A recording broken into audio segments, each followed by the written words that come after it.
নমস্কার বন্ধুরা, আজকে আমি তোমাদেরকে দেখাতে যাচ্ছি একটা সিম্পল রান্না, ডিম আলু সয়াবিনের তরকারি, যেটা খেতে খুব টেস্ট হয় এবং খুব সিম্পল, তাড়াতাড়ি রান্না হয়ে যায়। তার জন্য আমরা নিলাম কিছুটা সয়াবিন, তার সাথে নিব আমরা 3টে ছোট সাইজের আলু, আর তার সাথে নেব 7টা ডিম। যার যতটা প্রয়োজন সে সেই আন্দাজে নিতে পারেন। আমার 7টাই প্রয়োজন আছে, তাই আমি নিয়ে নিচ্ছি 7টা ডিম। সেটা আমি একটা জল গরম করতে বসিয়ে ডিমগুলো সেদ্ধ হতে দিয়ে দিলাম। ডিমগুলো সেদ্ধ হতে হতে আমি কিন্তু আরেক পাশে আরেকটা কড়াইয়ে জল বসিয়ে দিচ্ছি। সেই জলটাও ফুটে আসছে। এখন দিয়ে দিব অল্প কিছু নুনটা একটু ফুটলে দিয়ে দিলাম কিছুটা সয়াবিনটা ভালো করে সেদ্ধ হতে দিতে হবে। তার জন্য অনেকটা টাইমের দরকার নেই, এই 5-7 মিনিট হলেই হয়ে যাবে। ইতিমধ্যেই আমার ডিম সেদ্ধ হয়ে গেছে, আমি আলু সেদ্ধ বসিয়ে দিয়েছি। আলুটাকেও ভালো করে সেদ্ধ করে নিতে হবে। আলু, ডিম, সয়াবিন সব সেদ্ধ হয়ে গেলে সব নামিয়ে নিতে হবে। সয়াবিনটা এখনও সেদ্ধ হয়নি, সেদ্ধ করছি। আলুটা প্রায় হয়েই আসছে। এবার আমি ডিমটাও ছুলে নিব। দেখো বন্ধুরা, আলুটা কিন্তু এখনও সেদ্ধ হচ্ছে, আর সয়াবিনটাও সেদ্ধ হচ্ছে। 5 থেকে 7 মিনিট ধরে আমি দুটো সেদ্ধ করে নিলাম। এবার আমি আলুটাকে আগে নামিয়ে নিচ্ছি, তারপরে আমি ডিমটাকেও ছুলে নিচ্ছি। এর মধ্যে ছোলা হয়ে গেছে, সয়াবিনটাও নামিয়ে নিচ্ছি। তিনটাই নামিয়ে নিয়ে কড়াইয়ে বসিয়ে দিলাম কিছুটা তেলটা গরম হলেই ছেড়ে দেব আমার ডিম সেদ্ধটা। তার মধ্যে দিয়ে দিচ্ছি হলুদ মাখিয়ে। হলুদওয়ালা ডিমটা দেখতে খুব সুন্দর লাগে ভাজলে, তাই একটু হলুদ দিয়ে দিয়েছি। শুধুও ভাজা যায়, কিন্তু হলুদ দিলে ভাজা ডিমটা দেখতে খুব সুন্দর লাগে। আগে তো দেখতে সুন্দর হতে হবে না, তারপরে তো খাবার। এর মধ্যে আমার ডিমটা ভাজা কমপ্লিট হয়ে গেছে। এইবার ডিম ভাজাটা নামিয়ে নিয়ে আমি সেই তেলেই ছেড়ে দিলাম কিছুটা সেই সেদ্ধ আলুটাকেও সুন্দর করে নুন আর হলুদ দিয়ে ভেজে নিতে হবে। আলুটাকে ভাজা হয়ে গেলে সুন্দর লাল লাল করে ভেজে নিয়ে আমি সেই আলুটাকেও এবার নামিয়ে নেব। এই দেখো, আমি আলুটাকেও নামিয়ে নিয়েছি। এই আলুটা নামানো কমপ্লিট হয়ে গেলে তার মধ্যে অল্প তেল দিয়ে দিলাম সেই সেদ্ধ সয়াবিনটাকেও ভালো করে নুন আর হলুদ দিয়ে ভেজে নেব। সয়াবিনটাও কিন্তু একটু লাল লাল করে ভাজতে হবে।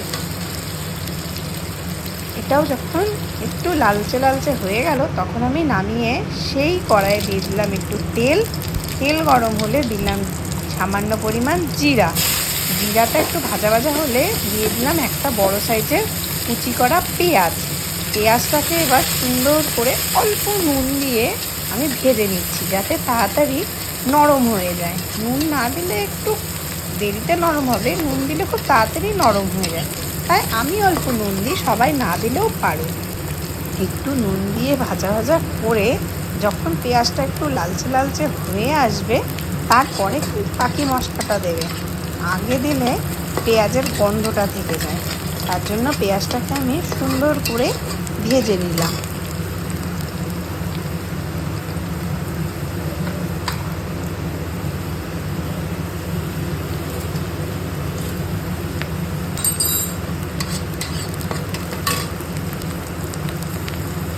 তারপর আমি এখন পেঁয়াজ ভাজার মধ্যে দিয়ে দিচ্ছি কিছুটা পরিমাণ আদা বাটা, কিছুটা পরিমাণ রসুন বাটা।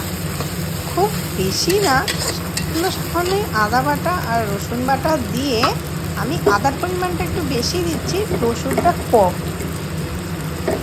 ওটা দেওয়ার পর আমি তার মধ্যে দিয়ে দিব কিছুটা পরিমাণ, সেটাকে আগে নেড়ে চেড়ে নিয়ে তারপরে দিব কিছুটা পরিমাণ নুন আর হলুদ।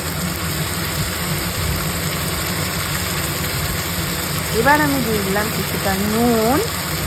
সবাই টেস্ট মতন নুনটা দেবে, আমি একটু নুনটা বেশি খাই বলে নুন দিলাম।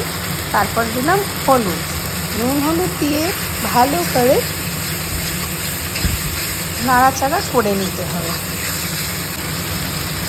যখন তার মধ্যে থেকে একটু একটু তেল ছাড়বে, তার মধ্যে দিয়ে দিলাম কয়েকটা চিরা কাঁচা লঙ্কা।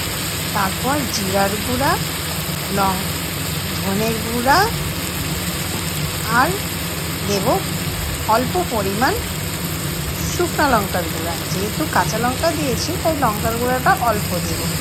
দিয়ে অল্প জল দিয়ে ভালো করে নেড়ে নেব।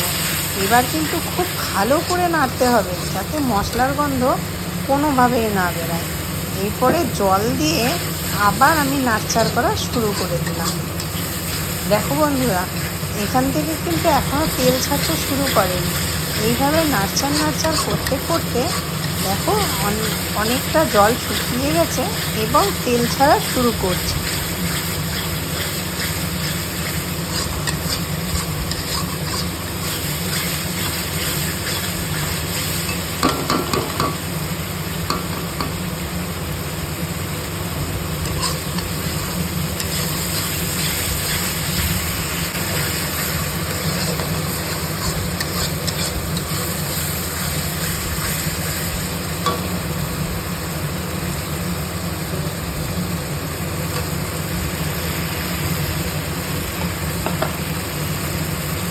দেখো বন্ধুরা, যখন অল্প তেল ছেড়ে আসছে আমি দিয়ে দিলাম সেই ভাজা সয়াবিনগুলো আর ভাজা আলুগুলো। এটাকে দিয়ে আমি আবার সুন্দর করে নাড়াচাড়া করা শুরু করে দিলাম। কিছুক্ষণ আবার সয়াবিন আলু দেওয়ার পরেও সেটাকে নেড়ে চেড়ে ভেজে নিতে হবে, কোনোভাবেই যেন মশলার গন্ধটা এটার মধ্যে না থাকে।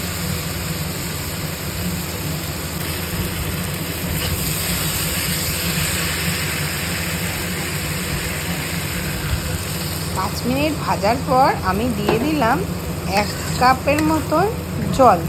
জলটা খুব বেশি না দিলেও হবে, কারণ সয়াবিনটাও সেদ্ধ করা, আলুও সেদ্ধ করা, তাই আমার বেশি জল দিয়ে কোনো লাভ নেই।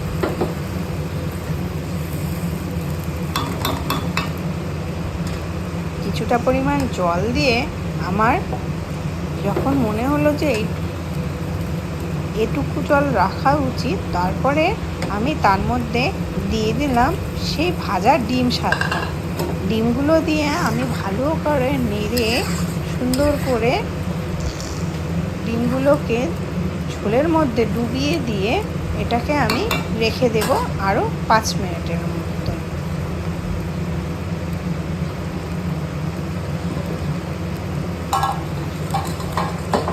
এটাকে আমি এবার ঢাকনা চাপা দিয়ে 5 মিনিট রান্না করব। দেখো বন্ধুরা, 5 মিনিট পর আমি ঢাকনাটা খুলে দিয়েছি। এখন দেখো অনেকটা তরকারিটা শুকিয়ে গেছে এবং ঘন হয়ে আসছে। এবার আমি ওপর দিয়ে অল্পটুকু গরম মশলা দিয়ে দিলাম। এটা যারা ভালোবাসো না তারা স্কিপ করতে পারো। আমার একটু গরম মশলা ভালো লাগে বলে আমি উপর দিয়ে গরম মশলা ছড়িয়ে ভালো করে নেড়ে চেড়ে দিলাম। এবার 1 থেকে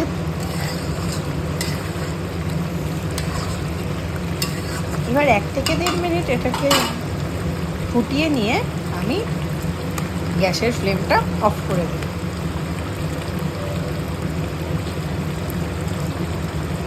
এবার দেখো আমি গ্যাস বন্ধ করে দিয়েছি। আমার ডিম আলু সয়াবিন কমপ্লিট।